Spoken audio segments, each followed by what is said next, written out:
তো নমস্কাৰ ধন্যবাদ দিছোঁ মই আপোনালোকক যে আজি আমাৰ চেণ্ট্ৰেল কমিটি BPF এই দলৰ মানে ডাইৰেকশ্যনত নিৰ্দেশত আজি আমাৰ ভেৰগাঁও জিলাখনত পাৰ্টি ৱৰ্কাৰ মিট এটা আছিলে আৰু তাৰ লগে লগে আমি নিজাববীয়াকৈ আমাৰ 3টা বছৰ যেহেতু টাৰ্মছ সমাপ্ত হৈ গ'ল ইয়াৰ কাৰণে নতুন বডি বনোৱাৰ এটা আমাৰ ডিচিশ্যন আছিল আৰু সেইলৈ আজি আমাৰ অধিৱেশন প্লাছ আমাৰ সেমিনাৰখন আজি হৈ গ'ল পাৰ্টি ৱৰ্কাৰ মিটটো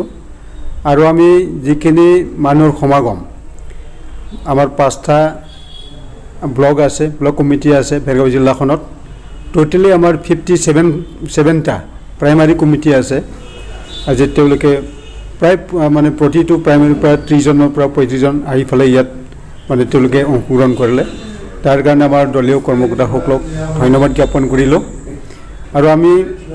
চেণ্ট্ৰেল কমিটিৰ হৈ আমাৰ সন্মানীয় আজিৰ চিফ গেষ্ট মুখ্য অতিথি শ্ৰী হাগ্ৰামা মহিলাৰী দেৱে আজি ইয়াত অংশগ্ৰহণ কৰিছিল আৰু তেখেতে আজি বিশদভাৱে দলীয়ভাৱে যি স্থিতি এই স্থিতিখন তেখেতে ব্যাখ্যা কৰিলে আজি কৰ্মী সভাখনত তাৰ লগে লগে আমাৰ 2জন MLA ডাঙৰীয়া আমাৰ দুৰ্গাদাস বড়ো ডাঙৰীয়া শৰণ বড়ো ডাঙৰীয়া তেওঁলোকে ইয়াত ভাষণ ৰাখিলে আমি পাৰ্টি কি ধৰণে ষ্ট্ৰং কৰিম এই বিষয়লৈ আলোচনা হৈ গ'ল আৰু আজিৰ দিনত চৰকাৰখনত কি হৈ আছে অসমত কি কাম হৈ আছে BTC এলেকাত কি মানে কাম হৈ আছে আটাই কথাবিলাক আজি আমি ইয়াত চৰ্চা ইয়াত আমি কৰিছোঁ যে আমি দলক শক্তিশালী কৰিবৰ কাৰণে আমি বহুখিনি যোৱাকালিও আমাৰ মিটিং এটা আছিলে ইয়াতে যে আমাৰ জিলাখনৰ এই মিটিংখনত আমি কিছু প্ৰস্তাৱ গ্ৰহণ কৰিছোঁ আৰু আমি আশা ৰাখিছোঁ অনাগত দিনত বৰ্তমান চৰকাৰ বিশেষকৈ BTCত প্ৰমোদ বড়োৰ নেতৃত্বৰ যি চৰকাৰ আছে এই চৰকাৰখনে বিফলতা যিখিনি কৰিছে এইবিলাক আমি ৰাইজৰ আগত এইটো আমি লৈ যাম কাৰণ তেখেতে এটা বছৰ হোৱাটো আৰু বেছি দিন নাই আৰু জাষ্ট আমি জানাত আৰু 15 দিন বাকী আছে গতিকে সেই এটা বছৰত তেওঁ কিমানখিনি সফলতা কৰিব পাৰিলে যে আমি সফলতা বিফলতা আমি বিশ্লেষণ আমি কৰি আছোঁ গতিকে আমি যিটো দেখা পালোঁ এই এটা বছৰত প্ৰায় এটা বছৰ সম্পূৰ্ণ হ'বগৈ এই এটা বছৰত তেখেতে সঁচাকৈ যিখিনি কৰিব লাগিছিল সমাজখনৰ কাৰণে আৰু ইলেকশ্যন মেনিফেষ্টত তেখেতে যিকোনো কথা দিছিল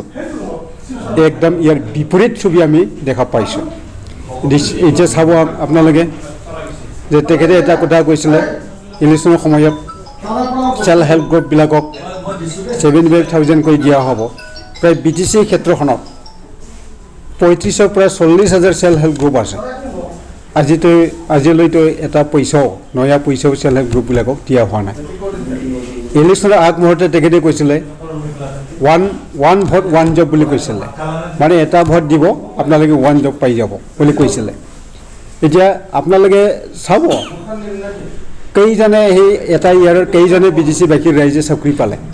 এতিয়া আপোনালোকে হিচাপ লওক এইখিনি আমি মানে কিবা দাঙি ধৰিব লাগিব আজি আমি ভেৰগাঁও চাব ডিভিজন হিচাপে আমি কৈছোঁ আজি সঁচাকৈ কিবা ৰাস্তা ঘাট বনোৱা হৈছে নেকি দলং ঘাট বনোৱা হৈছে নেকি তাতকৈ বেছি দুখ লগা কথা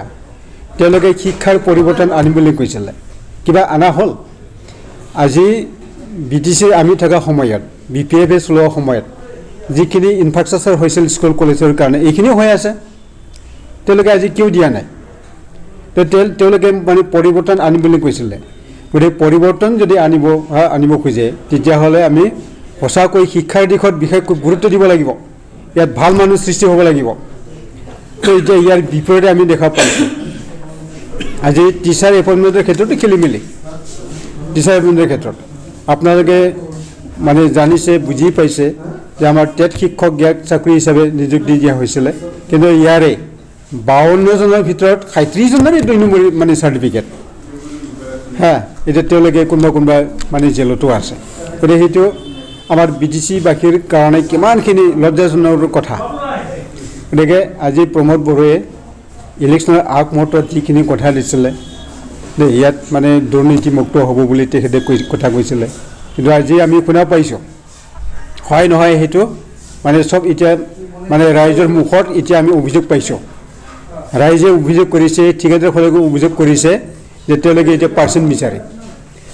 কোনোবা এটা সমস্যা লৈ পেলাই গ'লেও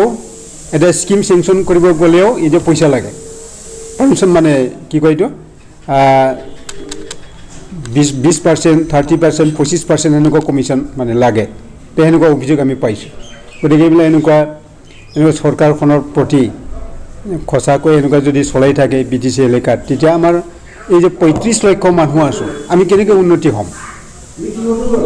আমি সেইটো একদম অসম্ভৱ আমি উন্নতি হ'ব নোৱাৰিম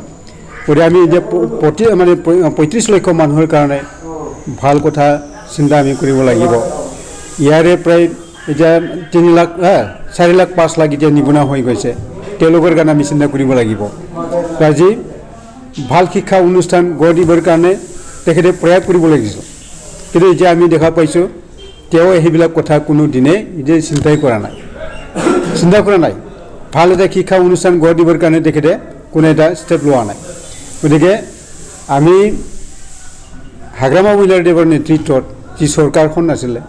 সঁচাকৈ আমি 0 পইণ্টৰ পৰা 0 পৰা আমি কৰিব লগা হৈছে আৰু বহুখিনি ক্ষেত্ৰত আমি আগুৱাই গৈছিলোঁ আমি যে 100% কৰিছোঁ সেইটো আমি নকওঁ কিন্তু আমি যিটো ষ্টাৰ্টিং সেই ষ্টাৰ্টিংটো